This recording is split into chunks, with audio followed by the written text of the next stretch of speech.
خواتین کی طرف سے ایک سوال ہے کہ ہم لوگوں سے کہتے ہیں کہ قبروں پہ جانا شرک ہے، لیکن وہ وکیل اور جج کی مثال دے کر چپ کرا دیتے ہیں، ہم کیسے سمجھائیں؟ اچھا سوال کیا کسی نے کہ لوگ قبروں پر جاتے ہیں اس نیت سے کہ کچھ اللہ کے علاوہ دوسروں کے ذریعے سے اللہ کو راضی کر کے مانگے، اور جب ہم کہتے ہیں یہ کیا ہے تو لوگ کہتے ہیں کہ یہ مثال دیتے ہیں جج کی مثال کے علاوہ ایک مثال میں بھی بتاتا ہوں آپ کو، ٹرین کی مثال دیتے ہیں، انجن چلتا تو ڈبے پیچھے خود بخود آ جاتے ہیں، بڑی مثالیں بڑی ہے لوگوں کے پاس۔ سب سے پہلی بات یاد رکھیے، اللہ کے دین میں اس کی شریعت میں من مانی گھٹیا مثالیں مت گڑیے، اللہ کی دین اور اس کی شریعت میں من مانی گھٹیا مثالیں مت گڑیے۔ یہ جج اور وکیل کی مثال تو اتنی بدتر اور گھٹیا ہے کہ میں اس کے بارے میں ابھی بتاتا ہوں آپ کو، آپ تب سمجھ میں آیا کتنی بڑی غلطی ہم کر رہے تھے۔ وکیل اور جج کی مثال، میرا یہ سوال ہے، کیا میرا رب بھی اس جج جیسا ہے؟ یہ جج کی بات تم جو اگزامپل دنیا کا دے رہے ہو، سوال یہ ہے کیا میرے رب کو علم نہیں ہے؟ میرا دنیا میں اگر کسی آدمی تک رسائی کرنا ہے تو وسیلے کی پہچان کی ضرورت پڑتی ہے، اس لیے کہ وہ مجھے پہچانتا نہیں ہے۔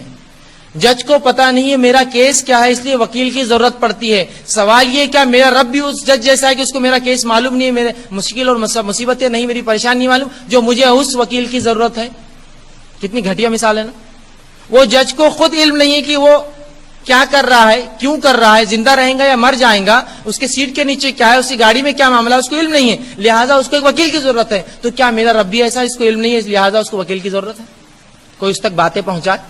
سوال یہ ہے بنیادی۔ تو یہ عقیدے کا بہت بڑا بگاڑ ہے، یاد رکھیے، بہت بڑا بگاڑ، اور منمانی پتہ نہیں کیا کیا مثالیں بنا لی اور گڑھ لی اللہ کے لیے، جبکہ اللہ رب العزت تو جو ہے۔ السلام علیکم ورحمۃ اللہ وبرکاتہ۔ آئیے دوستوں، اس جاہلانہ بات کا جائزہ قرآن اور حدیث کے حوالے سے لیتے ہیں۔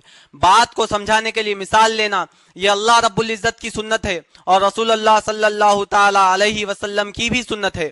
قرآن شریف میں سورہ بقرہ کی آیت نمبر 17 اور 19 میں اللہ رب العزت نے خود منافقوں کو دو مثال دے کر بات سمجھائی، اور اس زمانے کے منافقین اس زمانے کے منافقین کی طرح اعتراض کرنے لگے، تو اللہ رب العزت نے پھر سورہ بقرہ کی آیت نمبر 26 میں یوں ارشاد فرمایا، ان اللہ لا یستحیی ان یضرب مثلا ما بعوضۃ فما فوقها فاما الذین آمنوا فیعلمون انہ الحق من ربہم۔ بے شک اللہ اس سے حیا نہیں فرماتا کہ مثال سمجھانے کے لیے کیسی ہی چیز کا ذکر فرمائے، مچھر ہو یا اس سے بڑھ کر، تو جو ایمان لائے وہ جانتے ہیں یہ ان کے رب کی طرف سے حق ہے۔ اس آیت مبارکہ سے پتا چلا دوستوں کہ اللہ رب العزت ساری کائنات کا رب ہو کر ایک مچھر کی مثال لے رہا ہے۔ اب آئیے چلتے ہیں بارگاہ رسالت حضور صلی اللہ تعالی علیہ وسلم میں۔ سرکار ارشاد فرماتے ہیں اپنے صحابہ اکرام رضوان اللہ تعالی علیہم اجمعین کو اور صبح قیامت تک پیدا ہونے والے تمام مسلمانوں کو نماز کی اہمیت اس مثال سے سمجھاتے ہیں۔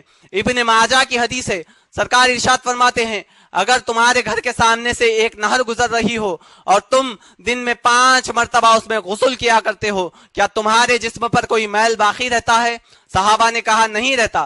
حضور نے ارشاد فرمایا نماز کی اہمیت بھی ایسی ہی ہے کہ تم دن میں 5 مرتبہ نماز ادا کر لیا کرو، تمہارے نام اعمال سے گناہ مٹا دیے جاتے ہیں۔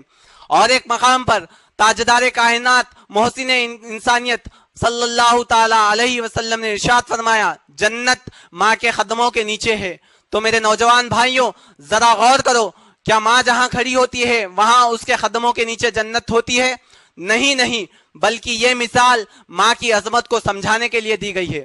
تو اس سے پتا چل گیا کہ اللہ رب العزت خود کائنات کا رب ہو کر مچھر کی مثال لے رہا ہے، اور سرکار صلی اللہ تعالی علیہ وسلم نہر کی مثال لے رہے ہیں۔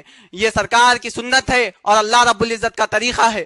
اب آئیے، اس جناب نے کہا کہ مثال کہ اللہ کے دین اور اس کی شریعت میں منمانی مثالیں مت گھڑیے، تو اس کا مطلب یہ ہوا کہ قرآن اور حدیث کے مطابق مثال لینی چاہیے۔ تو آئیے اسی کلپ میں سنتے ہیں یہ جناب نے کیا مثال دی، سنیے۔